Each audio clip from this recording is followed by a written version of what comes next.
and I am with the Building Movement Project. Just going to give it a couple of seconds for folks to join in.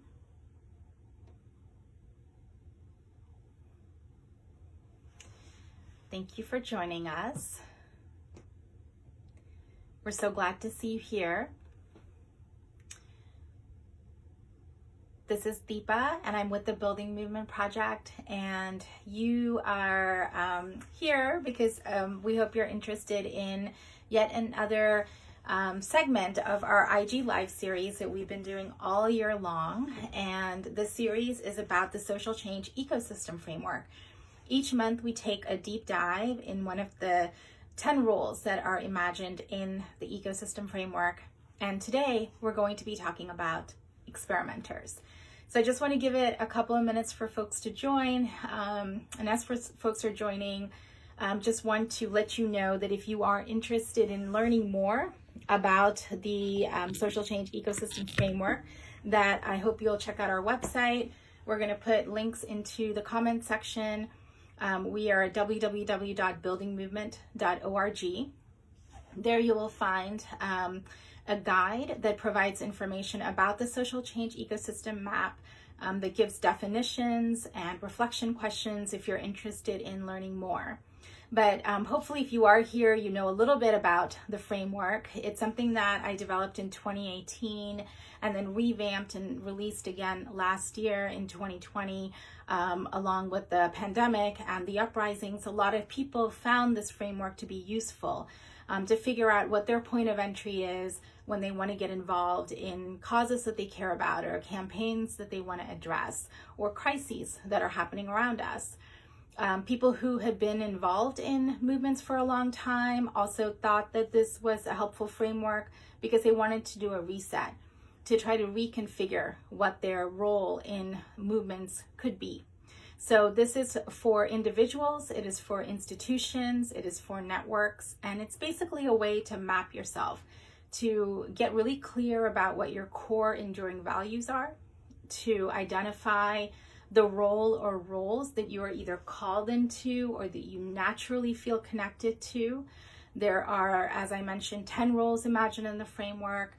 They range from disruptors to visionaries to experimenters, which we're going to be talking about today. And then finally, the entire framework is really premised on this idea of an ecosystem, that we are better together, that social change happens when we are working in solidarity and not in silos.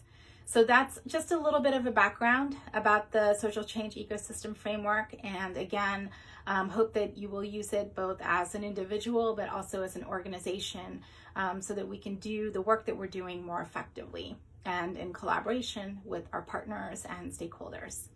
So I'm really excited today because we're talking about experimenters, and this is a role that I think a lot of us feel a connection to, but we don't know exactly how to put it into reality. And I'll share a little bit in a bit about the characteristics of experimenters as well as where there is room to grow. But I wanted to just start by mentioning some examples of how experimentation often happens in social change. And again, if you are an experimenter, or if you're any of the roles that I mentioned, please feel free to put them into the chat so we know who we have in this space. And also if you have any questions as well. Okay, I'm just hoping that my live is working.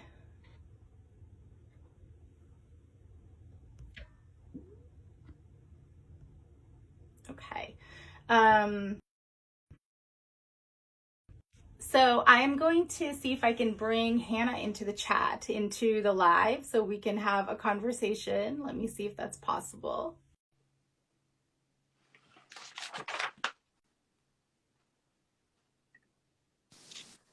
Oh, there you are. Okay, great. Hi, Hannah. Hi, how are you? Good. My live is doing some strange things for some reason, so I was wondering if I had gotten kicked off, but you're here, so it sounds like everything is happening okay. Yeah. great. So I was just saying that experimenters are oftentimes hard for us to find examples of, and I'm so glad that you're joining because I know you're not just an experimenter, you play many roles, but I want to give a quick introduction to you, Hannah. So please join me, everyone, in welcoming Hannah Brancato to our live. Hannah is an artist and educator based in Baltimore, and Hannah is dedicated to mobilizing visual culture to uproot and resist white supremacy and rape culture. Her art practice is grounded in community and in collective storytelling, and also the creation of public rituals to bring people together. She is the co-founder of Force, Upsetting Rape Culture, which is an artist collective dedicated to creating a culture of consent. And she also co-created the movement, the Monument Quilt, which has been displayed about 50 times from 2013 to 2019, and it features 3,000 fabric squares made by rape and abuse survivors. So I met Hannah because she was kind enough to reach out to me a number of months ago to ask if I would come in and do a workshop for her class, a class that she teaches at the Maryland Institute College of Art in Baltimore. And I was so thrilled to get her request and was able to be in space with Hannah and her really amazing group of community artists last week and learned so much. So Hannah, I'm so glad that we could keep talking in this way as well. Thank you for joining. Yeah, thanks for the invitation.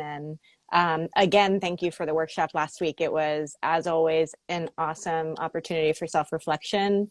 And I know for the students that they got a lot from it and really needed that space. So thank you for that. Oh, good. I learned a lot too, and it was really nice just being there.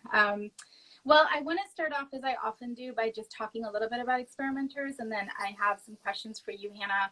So as I was saying earlier, it's oftentimes hard to find people who say, well, I'm an experimenter in the social change space, but I think we find experimenters often. I was just doing a workshop actually for a group of scientists who are doing climate justice work and trying to figure out sort of what their roles are. And, many of them said, well, experimentation is just in our DNA. We're scientists, right? But there are lots of other people who do experimentation. There are artists like Hannah, and we'll talk about that in a second. I think about, for example, folks who are doing work that is outside of the status quo, right? So experimenters oftentimes have the ability to design and think creatively and strategically because they know that there's a vision or a purpose that they're trying to achieve.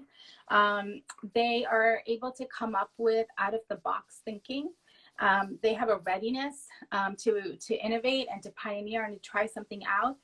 And they're really open to course correction, right? Like sometimes experiments don't work. They don't actually connect with the audience. And experimenters think of these not as, fatal flaws, right? Or permanent mistakes, but opportunities to learn and course correct. So these are just a few of the characteristics of experimenters. And again, you find experimenters in many different ecosystems of social change, from, scientific communities that I just mentioned, to artist communities, to our nonprofit organizations as well. So if you are an experimenter, let us know in the chat and let us know how you play that role. And everyone is welcome, regardless of what role you play. But Hannah, I wanted to start by asking you, when did you realize you're an experimenter, and how does that show up in the community and visual art that you do? Yeah, it's really interesting because I think if you had asked me 10 years ago what role I had, I would have strongly identified as an experimenter when I first started doing some of the work that I've done recently. And it was a nice point of self-reflection to remind myself that I still am, although I feel like I haven't been in that role like in the last 2 years. So there's ebbs and flows. But I first, I think, started to identify as a person that was coming up with new ideas and trying new things out in the social justice space when I was working at House of Ruth, Maryland, which is a domestic violence shelter in Baltimore. I worked there from 2008 to 2010 as an artist in residence through AmeriCorps. So I was set up to work there through actually the same community art core program that my graduate students in the community art program now are connected with. And in my role at House of Ruth, I set up I set up kind of an art space where women and children staying in the emergency shelter would be able to make work to process their experiences. And if you're at House of Ruth, you're like really in trauma because you have had a lethal threat to your life. So it's a very urgent space. It's a space without enough resources. It's a space that's like constantly trying to do a lot without enough. And so working there, I learned a lot. I actually came to terms with my own experience as a survivor while working there because I kind of developed language for the first time around like power and control and the cycle of violence and these things. I also felt that because of the lack of resources, that it was hard to move beyond the emergency moment and think about transformation. What I learned by being there is that like when you're in that urgent space all the time, it's really hard to innovate and create something new. And I also felt strongly that like, especially with domestic violence and sexual violence, this was 2008 to 2010, so it wasn't being talked about publicly very much, certainly not as much as it is now. And so I left my time there feeling kind of a first round of burnout, which wasn't unfortunately the last time, but also feeling like a sense of a feeling of passion to have a more public conversation about sexual violence and intimate partner violence. So that's really where the work with Force began. And we teamed up at that time. I teamed up at that time with a collaborator who, you know, we kind of started to dream about like how to create a more public conversation about sexual violence and intimate partner violence, how to kind of take stigma away from the experience of being a survivor, and how to like take the conversation out from the behind the closed doors of a shelter setting, but also behind, you know, out from like only educational spaces. Like how do we have a pop culture kind of conversation? Yeah, so that's kind of how we got started. Yeah, I appreciate you sharing that, Hannah, for so many different reasons. And I think, you know, some of what you were saying really reminded me of the environments that experimenters often find themselves in. So as you said, sometimes experimenters are operating in environments where there are very few resources, or there's a crisis situation, or they feel that, you know, there's not enough of a way to really live into their vision. And so one of the things I'm curious about is how do you have advice or ideas for how experimenters actually kind of create and be part of an ecosystem where they can try out their ideas? And if they can't, because it is, as you said, there's a crisis situation or they're working with a frontline responder group, how can they still lean into maybe small innovations or creations or experiments that enable them to still kind of be strategic and creative? That's a great question. Because I was able to do some, I think, really interesting and important stuff at House of Ruth for the folks that I was working with. And so I think it's all about building a coalition of support, you know, and I would apply that same thing to my work at House of Ruth and to then the follow-up work at Force over the last 10 years, you know. Kind of finding people that believe in your vision. So I mean, like at House of Ruth, there were a lot of people that were like, art, like really, we don't have time for that. But then there were a few people who really believed in it and understood that art was healing and understood that art could be a way to have a conversation outside the walls of the shelter about domestic violence and kind of lean into a preventative space instead of just on the crisis side. And so, yeah, I think that finding like the person that even brought me in to House of Ruth to work there and set this artist residency up really believed in it. And then building on that, finding other folks, both who worked there, but also who were women in the shelter, you know, for whom it was generative to be part of the art making space. And in the first year there, it was all about kind of making and healing. And so it was like an arts and crafts space. And then the second year, we because so much conversation was naturally happening in that making space, Mm. we had a couple of public exhibitions of the work that we made. So it was a way of like telling the story publicly of what those private conversations were. That's right. Yeah. So it was building that support both within the space, the people that were part of it, but also finding partners outside of the Right. organization that would support what we were doing. Yeah, so those are great suggestions and examples because again, I think, one of the things we try to highlight in these IG lives is that you might have like certain skill sets or certain roles you want to play, but the environment is not always conducive to you doing that. So appreciate you talking about finding that community of support both within, but then also showing how the experimentation can affect people, what the effects it has by, doing that kind of public work as well. So I know folks are joining us. Welcome. This is our live on Experimenters. We are talking about some of the ways in which social change roles and social change ecosystems can be cultivated. If you have questions for Hannah or me, feel free to put those into the chat. If you yourself are an experimenter, or if you want to share the role that you play, we welcome you to do that as well. So Hannah, then you talked a little bit about your work with Force, which is so compelling in so many ways, and I'm curious to know how you sort of developed more of those strengths and skills for experimentation, because oftentimes I think that, people are stuck in the status quo. This is the way we've always done things. This is the way that folks are going to react to an issue. We can't push the envelope. Those are some of the reactions that I think often happen in many spaces, including social change spaces, which are supposed to be more generative. What did you learn from working on the monument quilt and your work with Force that enabled you to really hone some of these skill sets around an experimenter who is also doing community art?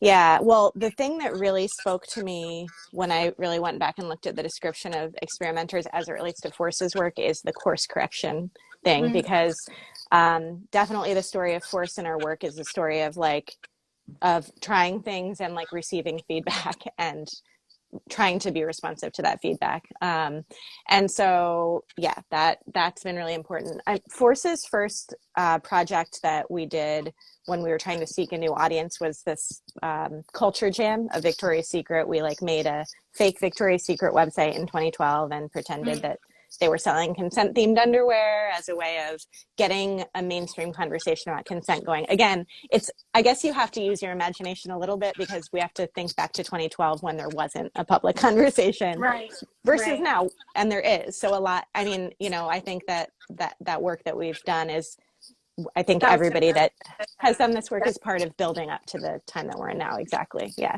But yeah, so I think the Pink Loves Consent project, we did that. And I guess the feedback, the kind of that feedback that we got was this is a space that we really need. And we being survivors, I would say was the community that really was very responsive. And we want more, we need more of this conversation. We want more space to talk about our experiences. And so we did a few other projects. We did some projections and public art projects. We kind of came up with an idea for creating temporary monuments for survivors as a way to build momentum that there should be a permanent monument for survivors. And originally they were all going to be short and quick, but out of that idea grew the monument quilt. And that project really is what took over, I would say. I mean, it really grew to such a size that it took all of the capacity and energy of what we were doing for 6 years. And it also necessitated that Force become an organization, form into a nonprofit and become more official because it was so big, and it required more people to be involved. So yeah, so I would say that that the kind of experimentation, I think that the story of Force is interesting as it comes to experimenting, because the experimentation and the playfulness that we started with led to this institution building, which was a really different kind of energy. Sure. Yeah. So I would say that shift, Force started in 2010, and that shift into becoming more focused on like becoming a nonprofit and building the monument quilt and doing the grassroots organizing necessary for that. That shift happened in 2014 to 15. And then between 2015 and 2019, when we had the culminating display of the monument quilt, was like there was a lot of work around becoming a collective, creating a collective model. That's almost like a whole other conversation, like for when you do the builders, Yeah, but it is and it isn't, right? Because I think one of the things that is coming up for me as you talk about that is that oftentimes, I think it's hard for us to name experimenters in institutions because institutionalization oftentimes really sucks out the possibility to experiment, right? Like it becomes more about running the organization. It becomes about sort of your external programming. It becomes more about, the like more of a structure, and structure is good and scaffolding is good, but if it prevents us from being creative and thinking out of the box or even risk taking, because that's really one of the things about experimenters, they take risks. And I think in the work that you've talked about so far, there has been an element that I hear of, taking a risk, right? In terms of trying a different type of program or trying a different type of narrative or multimedia or like the website that you talked about. So I'm just wondering, for experimenters who feel constrained, who are naturally experimenters, but they're in sort of institutions where they might feel constrained, or one of the other things you said was the ability to take feedback and course correct. Just curious if you have any advice for how people who might not be in like a structure that rewards experimentation, what are the things that they can do beyond like finding their people? What are some ways that they can test the boundaries of the structure? Well, I mean, I think for me, a big problem with an institution building as the co-founder of Force ended up being a lot of internal work. And internalized white supremacy culture, internalized ideas around focusing on the end product, urgency, scarcity mindset, those kinds of things became very clear and very problematic when we became an institution. So I think for me to get back to a place where I could feel playful and experimental and try new things again, I had to kind of go like way inside. And I would say over the past 5 years, I've been like in that journey, and the work that I'm doing now is starting to like visualize and like bring out what that journey has been in terms of, trying to like unearth, and better understand, better understand that path of how the nonprofit system can recreate the same things that we're trying to fight against, which I know is something that you talked about that a lot just in the introduction, with my students and the talks that I've heard you give about this framework. So, I would say that internal work, I guess I had to like recenter myself to find that space of freedom again, if that makes sense. It does. Yeah. And it does a lot. And I think, part of what I'm hearing is the importance of, even if we're in institutions, and I know many of us are connected to institutions or working or leading institutions, the importance of still creating a culture that actually rewards and makes space for experimentation as a way and a strategy of doing our work, and to also think differently, to imagine more boldly and radically, and that if we don't create the space for that we're either going to keep doing the same things over and over. We're not going to see different results. We're not going to actually reach like the bold solutions that we want. So we have to make some room for that, even in the culture that we create. So really appreciate you bringing that up. I also wanted to ask you a little bit about, so in terms of room to grow, right? We talked about the characteristics of room to grow. Just wanted to highlight the importance of receiving input and criticism, the importance of pivoting and changing as needed, and then, of course, working with partners in an ecosystem, as you said, rather than in like a silo. And then finally, like the ecosystems commitment to creating and fostering a culture where experimentation is valued. So just wanted to just emphasize all that. So I always ask everyone that comes on the live about capacity and sustainability, because these are just really important concepts, I think, for all of us. We're all on a learning journey for that. So I wanted to ask you, what do you need from your ecosystem as someone who's an experimenter? And then also, how do you sustain your creative energy? I know you talked a little bit about that inner work that you're doing, so I don't know if that's connected. Yeah, for sure. Well, I would say like one thing I need is, I think the most important thing is trust. I Mm-hmm. think that being experimental requires to be in relationships of trust with folks. And when there isn't trust, it's hard to take those risks, you know? Yep. And so I think that there were like ebbs and flows with that within the Force Collective. But one thing that was always true was that there was like a network of people really committed to the vision of what we were doing together. Mm-hmm. And committed to like doing that work, holding ourselves to a high standard in terms of how we were doing that work. So there's a leadership team and the staff collective, which there were different members over time.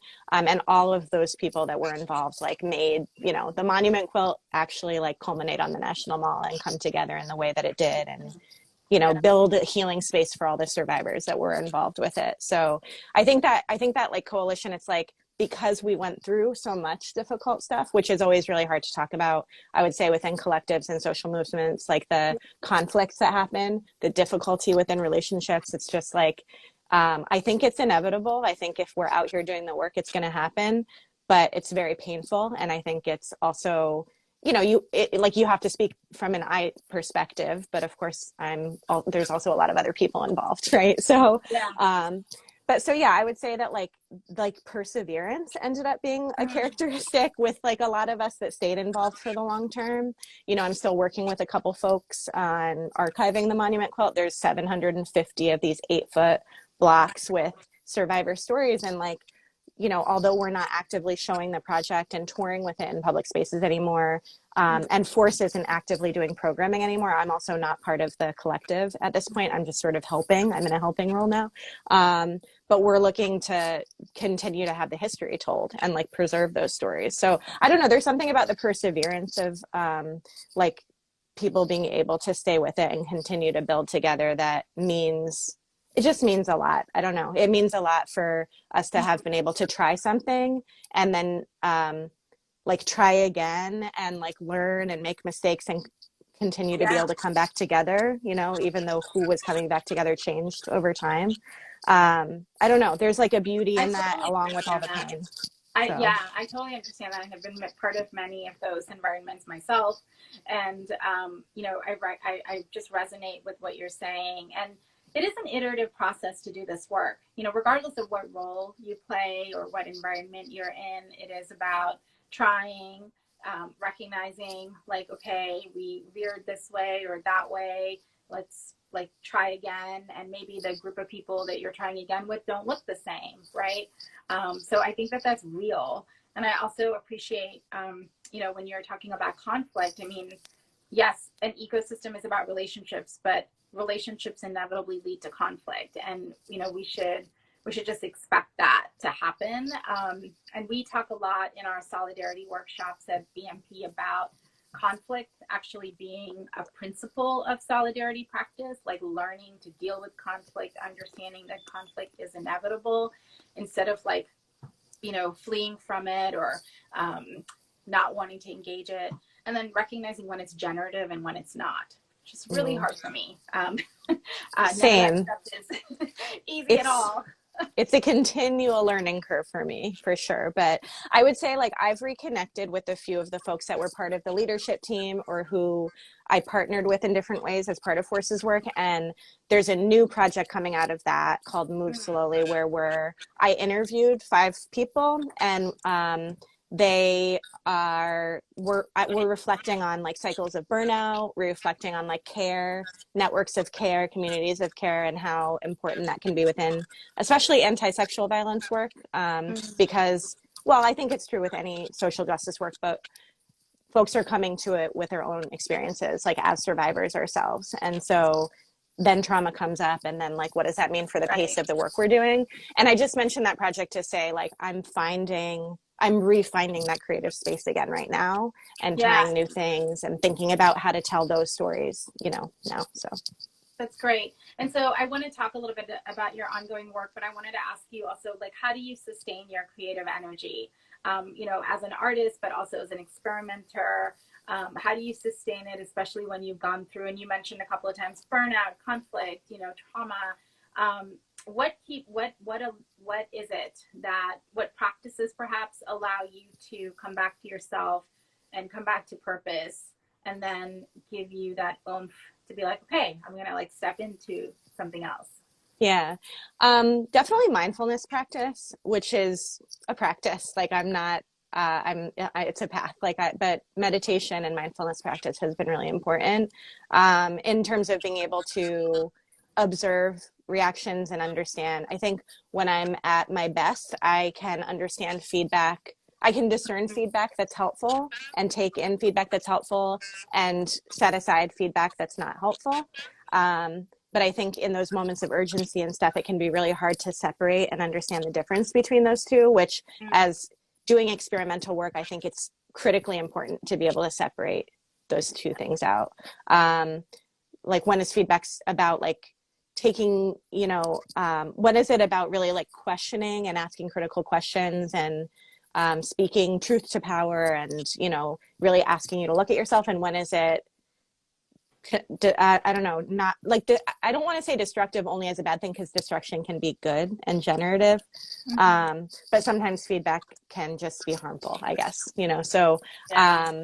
like trolling. I mean, I don't know, like Right. Yeah. that level, right? So anyway, when I'm feeling more centered, I can understand that difference. So that's an important practice to keep me coming back. I would say like having space that's not work. Like I think there's a way that like work becomes life and it's all connected, but being able to like stop working and like have space that's not about work and that's only about like family or connecting with nature, or for me, like exercising is really important. I think creating those boundaries for myself, because I've always been kind of self-employed and self-directed, was hard but important to do. Yeah. And Yeah. then if I can, then when I come back, I can be fresh and come up with new ideas, So I would say those two are two of the important ones. And then again, I think community, like I think cultivating friendship, and instead of during those cycles of burnout or stress, self-isolating, like making sure that I'm still reaching out and trying to stay connected is really Yeah. important. Those are great practices. Thank you. Yeah, I really, just want to uplift like the discernment one, and also really appreciate what you said, that we can't really exercise discernment when we're in a culture or when we're in a moment of urgency or scarcity. I thank you for that one. I'm going to like reflect on that. As well as, of course, finding like a community. And speaking of that, I'm curious to know, when you look at the ecosystem map, as an experimenter, who do you try to make sure you're surrounded by? What are the other roles that support you as an experimenter the most, especially to, as you said, revive yourself, or give you that positive, give you that critical feedback, or care for you? Like, who are the folks that you try to keep in your ecosystem? Mm. Yeah, I love this question. Definitely visionaries, which I feel like, is that always the first one that people say? No, Like, that's the first okay. one but that is the first one that most experimenters and builders talk about. Yeah. Interesting. Yeah, I think visionaries are really important in the work that I've done for different reasons, but one being like to keep perspective, to keep that like bigger picture and knowing what we're fighting for. And I've just learned a lot too about trying to like have practices of doing visioning, but having people around me to remind me of that. Also, I would say healers, and I don't know if this is about experimenters in general or just my experience, but I think that because like trying to figure out new ways to tackle these like big systemic problems of rape culture and building a culture of consent and creating a culture of support for survivors, I think that staying grounded in what it means to for that work to be transformative has been really important for me. Staying grounded in that value of like transforming culture. And so, yeah, I think for me and the kind of work that I've been doing, healers have been important as well. And a lot of those folks that I mentioned that I'm like going back to and interviewing now, I would say serve that healing role. And then also, you know, I'm a teacher, and I would say that like just being a teacher and thinking of my students as part of my network is something that was a revelation that I had during your workshop, actually. Oh You yeah. know, like I was in this role of guide, in this role of Yeah. guide, you know, facilitating that space. And I was realizing like, oh, I don't always think about my students as part of my ecosystem. But I should. And actually being an experimenter, like that definitely shows up in how I teach art, you know, because I'm encouraging students to think about different ways of communicating their ideas and working with visual culture to transform the world that we live in, you know. So I'm definitely Yeah. bringing that energy to my students for sure. That's great. That's great. Yeah. So I found that a lot of your students saw themselves as experimenters, you know, that Mm. they identified with that role quite a bit as community artists. So learning from you, I think, is super helpful for them. And then the final question I have on this before we start to wrap up is, have you found, you know, one of the things I talk about a lot is that our roles change depending on season and context. And also that, you know, there's a way for us to think about, and this is something that I have tried to reflect on a lot, which is, you know, maybe I show up as, say, like a frontline responder, which has sort of been the role that I played for a really long time. You know, what is a way I can shift, right? Because one, perhaps it's not good for me all the time to play the same role. Two, am I taking too much space and taking up space that others could play a role in? So I'm just curious if, you know, you found that you have switched roles, right? Or played different roles in order to recognize, you know, privilege or positionality, and then, you know, finding and also setting some boundaries for yourself as well. Yes, I love this question so much. I would definitely say that during, like, as a white person doing social justice work, that the ways that I've been challenged and held accountable by my community have definitely had to do with like for starting as this like we're trying this out, and it's like this duo, and then it grew into this collective effort that was not about the two people that started Force. It was Mm-hmm. about the community of people that was doing the work, you know. And so that was that transition point that I talked about earlier, like around 2015, 2016, when Right. Force really transitioned into being a collective, from a collaboration between two people. And like, I think at that point, my role became more guide. Yeah. I mean, within the organization, I was like fundraising and, you know, generating resources. And Yeah. yeah, I mean, I think that like recently the roles that I've really strongly identified with is like Weaver. I think, Mm-hmm. you know, trying to build connections. Maybe as an experimenter, there's like a name that we made for ourselves. So can I offer up that name so that other people can take that platform and be the ones to speak about our work? That's great. And so, yeah, I think I really took like a lot of steps back, and actually like haven't even spoken about Force's work publicly in a while, but you know, it's still good to reflect on it too. But yeah, I would say taking on that Weaver role, and yeah, and yeah, just like thinking about stepping back. Not that I always did it perfectly, but that was definitely the It's all effort. iterative. It's all iterative Yeah. and based on self-awareness, right? But I appreciate you talking about Force though, because I think that it shows that trajectory of how not just that ecosystem shifted, from collaboration to collective to institution, but also how you shifted your roles, through realizations of, you know, positionality or privilege, or the desire to bring new people in and make sure that they had roles to play. So I think that's really important. And I guess, if we feel stuck, or if we feel like we're taking up too much space, or if we feel like, you know, things aren't changing in terms of the vision that we're going after with our idea, or ecosystem, that might be like a point to say, okay, maybe I should just kind of think about switching my role. It's not about leaving our ecosystem, the one that we care about so much, that we help to shepherd and cultivate. It's about just saying maybe there's a different entry point. And so just wanting to offer that to folks. So again, we're almost at the tail end of our conversation. So if you're joining us still, feel like some people just joined us, welcome. I'm talking to Hannah Brancato about the social change ecosystem framework and the role of the experimenter. If you have questions, you can put them into the chat. If you want to share about your own roles, would love to see your contribution in the chat.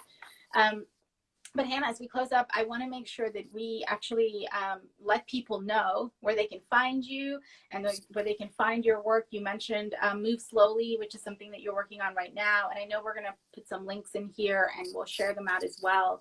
But what are you working on now that you're really excited about and that you want folks to know about? Yeah. Oh, I do want to mention one other ecosystem thing that I meant to say is builders are so important as part of the to collaborate with, because I think that there were times when I was trying to take on the role of builder and it was like doing too much and getting stretched thin. But yeah, so builders are great. I'm working on a few things right now. One is the Move Slowly project. And it's happening very slowly, but I have 5 interviews that I'll be sharing soon. They're like hour-long interviews. There's also going to be portraits of each person that I interviewed, and hopefully some kind of like interactive collaborative space that has to do with like envisioning a reality where moving slowly can be the way that we can do social justice work. Mm-hmm. And so that's forthcoming. And I think my website and social media are the best places for that. I've been working on a project called Inheritance of White Silence, which I alluded to earlier, where I've been working with napkins that I inherited from my grandmother, and kind of using this object as a way to reflect on internalized white supremacy culture. And it's building out into a workshop series and kind of sharing that process with other people as well, that I'm working on with my cousin, who's a poet. And so that's another forthcoming project that I'll continue to work on. And then I wanted to mention too that in my teaching practice, I started teaching a class called Art and Resistance. Mm-hmm.